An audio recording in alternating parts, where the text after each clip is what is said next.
အားလုံးပဲမင်္ဂလာပါကျမကတော့မချောစုလိုက်ပါဒီကနေ့မှာတော့နိပညာမြင် brand တစ်ခုဖြစ်တဲ့ Ekamet တောက်ရည်သန့်စက်ကလေးရဲ့ပေါ့နော်အတွင်းပိုင်းတီးဆောက်ပုံလေးကိုကျမကသေးချာလေးရှင်းပြပေးမှာဖြစ်ပါတယ်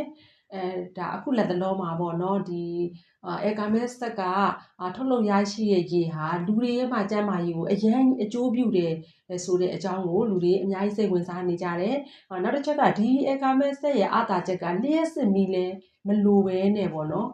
ဒီကောင်းမွန်တဲ့ mineral water တွေ alkaline water တွေကိုထုတ်ရရှိနိုင်တာဖြစ်တဲ့အတွက်ဒီ Ekamet ဆက်လေးကဘလို့နည်းပညာမျိုးနဲ့ထုတ်လုပ်ထားတာလဲဘလို့စမ်းသစ်တီထွင်ပြီးတော့ထုတ်လုပ်ထားတာလဲဆိုတာကို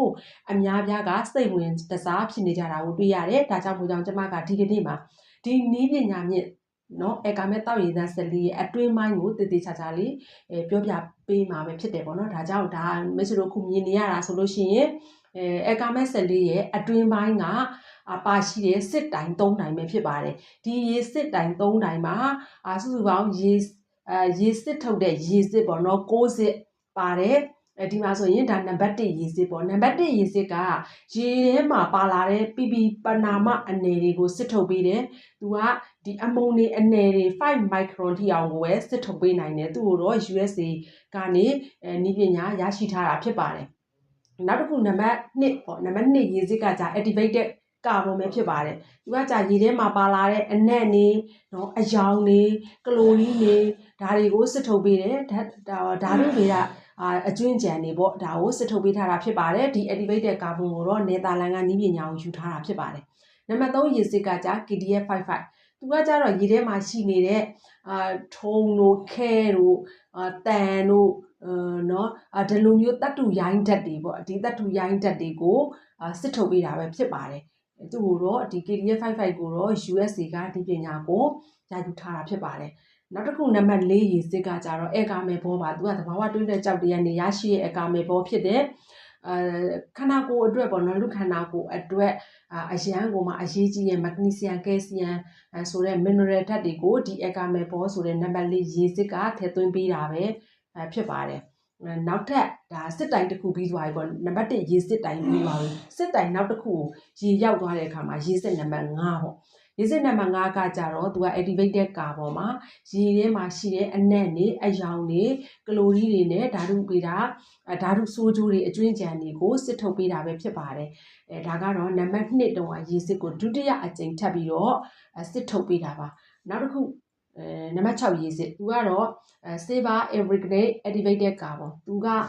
ဘက်တီးရီးယားပိုးတွေရေထဲမှာပေါက်ဖွားမှုမဖြစ်အောင်ဟန်တာပေးတယ်ဒီအဆင့်ကနေဘက်တီးရီးယားပိုးတွေမပေါက်အောင်မပွားများအောင်လှုပ်ဆောင်ပေးတာပဲဖြစ်ပါတယ်နောက်တစ်ခုနံပါတ်ရေစစ်ခွန်ပေါ့နော်ခွန်ကကြတော့ Ekamet ဘောသူကနံပါတ်4တုန်းက Ekamet ဘောကိုဒုတိယအကြိမ်ထပ်ပြီးတော့စစ်ထုတ်ပေးတာပဲဖြစ်ပါတယ်ခန္ဓာကိုယ်ထဲမှာလိုအပ်နေတဲ့မက်ဂနီဆီယမ်တွေကယ်ဆီယမ်တွေကိုဒါဒီထပ်မံပြီးတော့ထည့်သွင်းပေးတာပဲဖြစ်ပါတယ်ဒါကြောင့်ရေရဲ့မှာမော်လီကျူးတွေသေးတယ်ပြီးလို့ရှိရင်အကာလီဓာတ်တွေပါဝင်စေတာဖြစ်ပါတယ်ဒါကနံပါတ်9ရေစစ်Ekamet ဘောကလှုပ်ဆောင်ပေးတာဖြစ်ပါတယ်ဒီမှာရေစစ်တိုင်း2တိုင်းပြီးသွားပြီနောက်ထပ်ရေစစ်ပေါ့နော်တတိယရေစစ်တိုင်ကိုရောက်သွားပြီဆိုတာနဲ့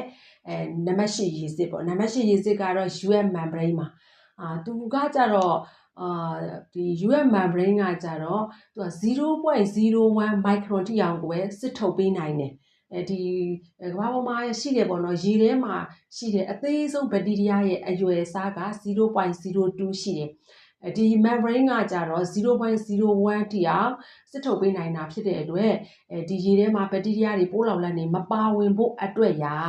သူကဆေးခတ်ပြီးတော့တတ်စရာလည်းမလိုဘူးလျှက်စစ်နဲ့ join ပြီးတတ်စရာလည်းမလိုဘူးဒါကြောင့်လျှက်စစ်မီမလိုရခြင်းဖြစ်ပါတယ်ဒီ Ekamet ဆက်မှာပေါ့နော်ဒီ US membrane ရဲ့အားသာတဲ့ 0.01 micron ထိစစ်ထုတ်ပေးနိုင်တဲ့အားသာချက်ကြောင့်ဖြစ်ပါတယ်ဒီနည်းပညာကိုတော့ကိုရီးယားက